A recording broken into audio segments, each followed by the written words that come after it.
This is the display mod for the GoPro Hero 8, and this is the GoPro Hero 9 Black with a built-in display. So how does the two display compare to one another? Let's find out.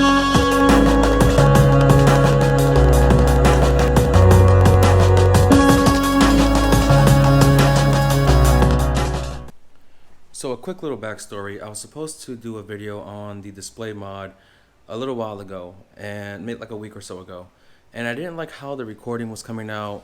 Just a lot of issues I had trying to put the video together, and I was supposed to make a video about the Hero 9 last weekend, but there was a delay in the shipping, no thanks to UPS.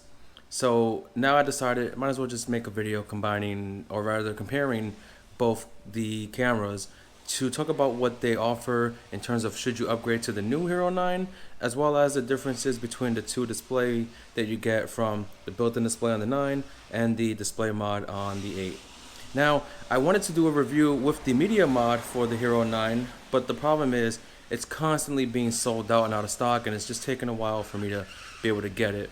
But I did hear that the microphone on the Hero 9 is already pretty good, so I may not be missing anything right now. So what this really is about is really just seeing what kind of differences come between the two. I can tell you straight up, a difference between the quality in recording is that the Hero 9 obviously offers the 5K recording. That's the biggest thing about this camera. But when you compare it to what it can do with the Hero 8's capabilities, the Hero 8 can film at a max of 4K 30 FPS, whereas the Hero 9 can film at 4K 60 and then 5K 30. Now, one of the things that I also want to explain is when it comes to looking at the display mods, whether it's from the mod itself or the built-in display, you're going to see a very small amount of delay on the display mod, hardly noticeable. And when you're filming in 4K on the 9, there really isn't much of a delay in the display. It's when you film it in 5K that it really does have a bit of a delay, but only about a second, so it's not too bad. So what you're getting with an upgrade is obviously the front-facing display. You're getting a much bigger screen in the back and much bigger battery to help you have the camera be able to record for a lot longer, and of course the whole 5K resolution. And they also said this camera is much more sturdy, can survive more falls. I'm not really one who would test that. I'm not going to do a drop test for this because of how pricey it is. But one issue I have with this camera is with all the mods that you bought for your previous camera, the only one that isn't compatible is the media mod itself. You have to buy a brand new media mod for the 9.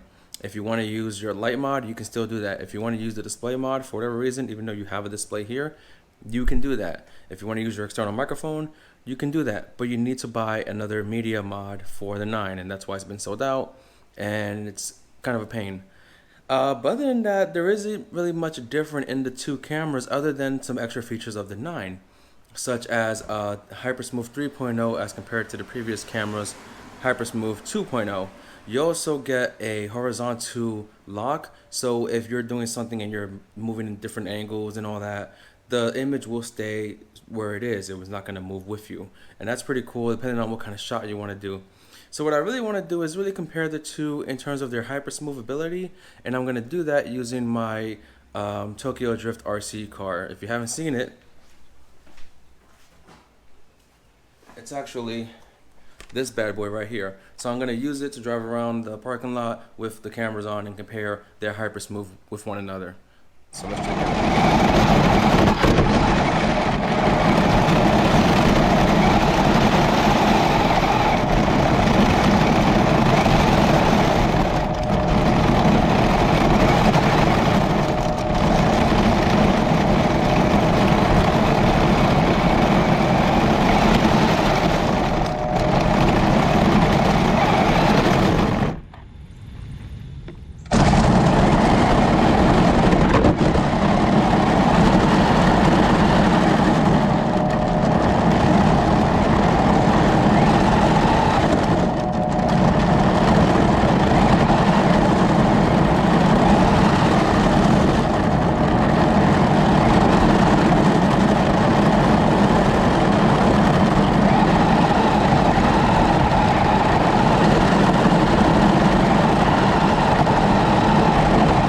So the first part of that video that I was filming before the RC demonstration was all on the Hero 8 with the display mod and a external microphone. Right now I'm using the Hero 9 without any mods or extra microphones added. It's the camera itself using the internal microphone, and this would be able to test the audio between the two, mainly in terms of how does the Hero 9 sound without an external microphone versus how it would sound with a potential external microphone.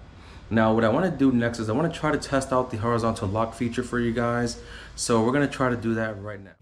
So I actually tried doing the horizontal locking mechanic on the camera, and for some reason I just couldn't get it to work. I'm not exactly sure how I'm supposed to get it to do what it's supposed to do. Something I need to research some more, and I'm sorry that I wasn't able to provide that for you, but you can certainly find some more videos out there to show you that feature in its entirety.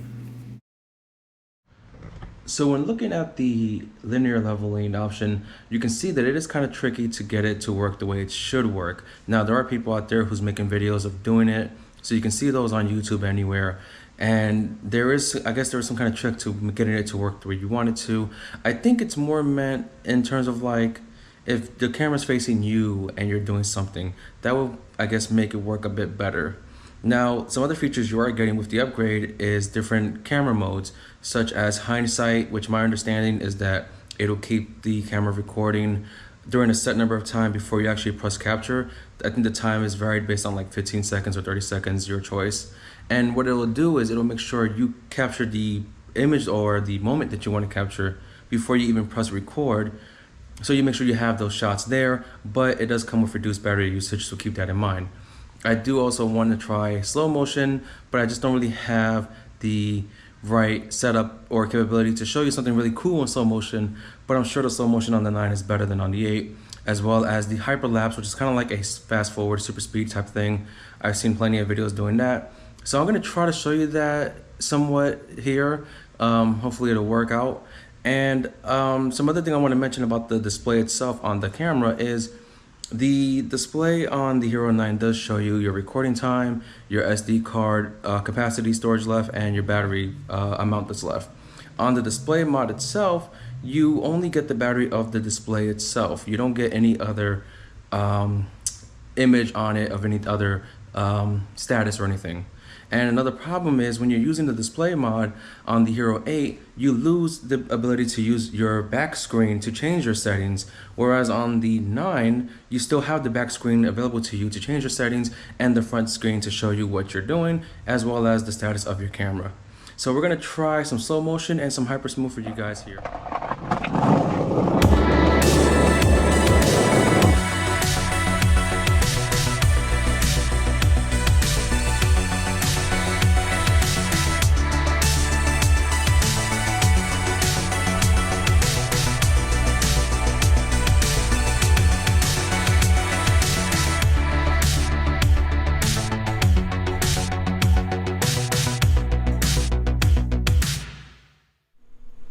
So there you go. We looked at the hyper smooth between the two cameras. We looked at the Hero 9's display and how it looks personally. We looked at the slow motion and the time lapse.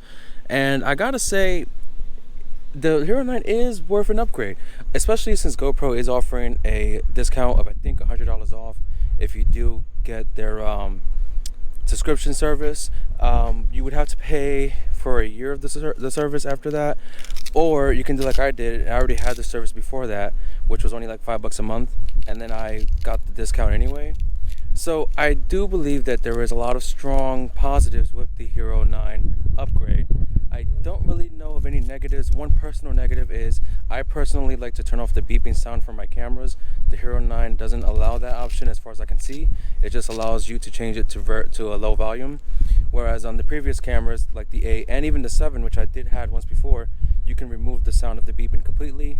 That's something I miss. And I guess another negative is the fact that you do need to buy another media mod for the camera. And if you have one of those battery pack chargers that you can just plug in and put the batteries in, I'm pretty sure that the Hero 8 one is not compatible with the 9 batteries. You have to buy a new battery charger. But other than that, it's worth the upgrade. You do get some money off if you get it from GoPro's website. That's all I can say about the camera for now. I'm going to do some more videos later on in the future. Be on the lookout for those. Thank you for watching. Don't forget to hit like and subscribe, and I'll see you guys on the next one.